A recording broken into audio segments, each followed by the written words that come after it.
Hi y'all, this is going to be a full politics broadcast, nothing but politics. That's why I dressed up, so it seems like I'm more credible. Let's talk about Trump. Earlier last week, I believe, probably Thursday night, the opening night of the Legally Blonde musical. I would talk about that, but it's not related to politics. It does occur in the sequence of events, though. Basically, while we were including me, while I was doing the Legally Blonde musical, acting, singing, dancing in it at Childs, the U.S. military launched a 59 Tomahawk missile strike against a Syrian airbase. That airbase was used to launch a plane, a bomber. The Syrian government ordered, well, it seems to be so, that the Syrian government ordered a chemical weapons attack on its own people using sarin gas. 22 children were killed, and I think 50 or so others. This has happened before, but I think that Trump wanted to use this as a kind of like a smoke screen for his connections to Russia. It's my belief that he used the U.S. military to distract from what's really going on, with his administration, how inept they are. It's good. I'm glad that they launched an attack on Syria, on the Syrian military, because he's Assad, the leader of Syria, is a bad person. I think he should have, or he should. I mean, he might have done this. I don't want to give him the benefit of the doubt, but we're not sure if he has a concrete plan on Syria. He hasn't revealed one yet. He should reveal a complete concrete plan for Syria, or at least some sort of a strategy other than just bombing. Also, the strike was grossly overestimated, I think, by the military or by Trump. There were planes flying out the next day, and only 29 of the 50, or 23 of the 59 hit the actual airstrip, and only six Syrian army members were killed. That number should have been higher, and only 4 planes were disabled, I believe. It should have been way higher. They should have destroyed the entire runway. 4 civilians were killed. That's not good, but I've seen a lot of liberals criticizing Trump for that, and it's kind of hypocritical because Obama did, he ordered drone strikes that killed civilians. Ultimately, civilians are going to be casualties, and that's really sad, but it is just truth because civilians work very closely to soldiers. So just, Trump should try to contain the number of civilian casualties. Other than that, so I think that was a good, first strike to show that we won't stand for it. If it happens again, I think we might need to step up an air offensive against Syria. Also, another thing that has freaked out many in the liberal community. It hasn't freaked me out because I do trust our military, but I think that people take it a little too far. I think it's cliche to just say, "Oh, what's the world coming to? It's World War III." But definitely, he does deserve some criticism. What I'm speaking of is the MOAB, the mother of all bombs, that was launched against an ISIS tunnel complex in Afghanistan. It seemed like it was overkill, and that it was just kind of he used it again as a smokescreen, as a distraction tactic, because it's the largest non-nuclear bomb in the world. Definitely the largest non-nuclear bomb used by our military ever. First time it's ever been used. It killed 36 ISIS members, which is obviously good because they're ISIS. But I think it should have been more, or maybe we should have just used bunker buster bombs, instead of the mother of all bombs, the MOAB. Its real name is a GU-36 or something. But I think that they definitely should, ask the generals, if that was really warranted, or if it was done as a show of force to North Korea, which I'm going to talk about later.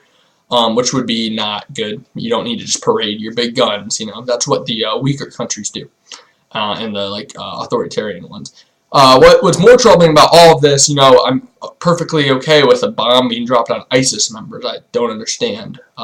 They're the alt left, the extreme left, does not want any violence, period, which is, I think it's a flawed ideology that it's much too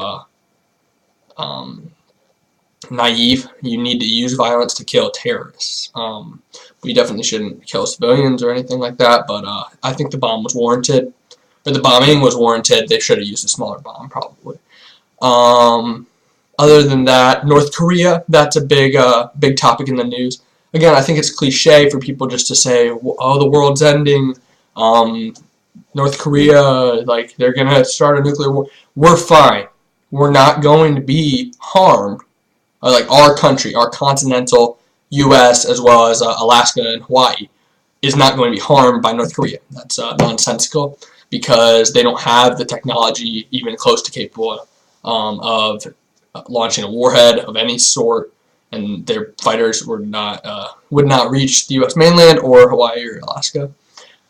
So there's no worry there. The worry would be that if Trump launched a preemptive strike, which I think that it would be warranted in several occasions. One, if they had a nuke, or if they're about to get a nuke. We cannot allow them to get a nuclear weapon that they can shoot at us. They already probably have enough for 5 or so nuclear bombs, nuclear missiles that they could launch into South Korea, possibly Japan, probably just South Korea. We should not, another instance would be if they launch a ground invasion, yeah. So if they get an ICBM, an intercontinental ballistic missile, we should strike them first before they get that, like right before they get that, or if they've already had it. If they launch a nuclear test, I do not believe that we should strike them, unless the nuclear test was extremely too close to South Korea and it caused meaningful harm. Otherwise, it's just posturing, and the United States ego is pretty large, and I think it's very disrespectful for them to say, you know, the things that they're saying about launching nuclear missiles at us. But it's childish behavior, and we don't need to legitimize that leader. So I don't think that we should launch any preemptive strike just off of like disrespect or a nuclear test without like actual real harm being done to South Korea or to one of our allies or ourselves. Or the like immediate threat of that actually happening, the logistical threat. So Trump moving that aircraft carrier, people will criticize it because it does show it shows a little bit of aggression. I think it does project strength through our military, because I do believe that our military is strong and that we should keep the budget as it is, not with Trump's budget, which is $54 more billion to defense spending. I think it's good where it's at. It's way higher than the next. I think it's greater than the next 10 country combined, but I really do think that's necessary. I think that America should be the world's policeman as much as we can be without harming civilians or destroying their culture. So all in all, I think that there won't be a strike. I think it was a lot of hype, and it will not happen. I don't think there will be a preemptive U.S. strike on North Korea. I think it's fine that he moved the ships, and it might sound like I'm defending Trump, but I think that we need to specify how we're going to attack Trump's policies. If we're just going to attack anything, no one should and no one will listen to us, because we're just automatically against him because he's a Republican. That's usually true, but there are some things that Republicans get right and that Trump gets right.